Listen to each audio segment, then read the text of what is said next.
Isang estudyanteng maingay umano ang binato ng kanyang guro sa Ilocos Norte. Samantalang mahigit 4 po naman nasugatan sa magkahiwalay na aksidente ng mga bus sa Cebu at Quezon.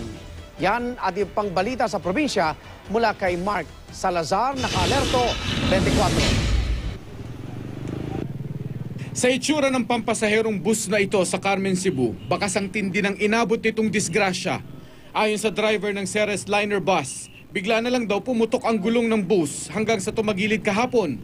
Basa rin daw ang kalsada noon, pero kwento ng ilang pasahero, mabilis daw ang takbo ng bus.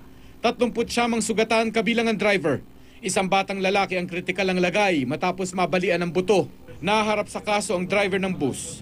Binisita ng kinatawan ng Ceres Bus ang mga biktima at nangakong sasagutin ang gastusin nila sa ospital. 2 pampasaherong bus din ang nagkabanggaan sa Atimonan, Quezon na ikinasugat ng 5 pasahero. Ayon sa driver ng Isarog Bus, mabagal daw ang takbo nila nang bigla silang banggain ng Superlines Bus. Pero kinontra ito ng tsuper ng Superlines Bus. Inaalam pa ng pulisya kung sinong dapat managot sa aksidente. Sa Ilocos Norte, isang batang estudyante ang binato ng visual aid ng kanyang guro. Ayon sa inirereklamong guro, maingay raw ang 7 taong gulang na estudyante sa klase. Hindi raw niya namalayang naibatunan niya ang hawak na visual aid at napuruhan sa mata ang biktima.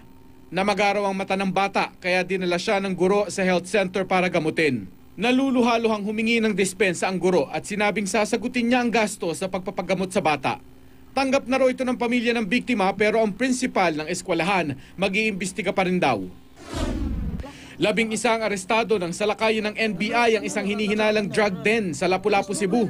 Huli pa raw sa akto ang mga suspect habang gumagamit ng iligal na droga. Nahulihan din sila ng 8 pakete ng hinihinalang shabu.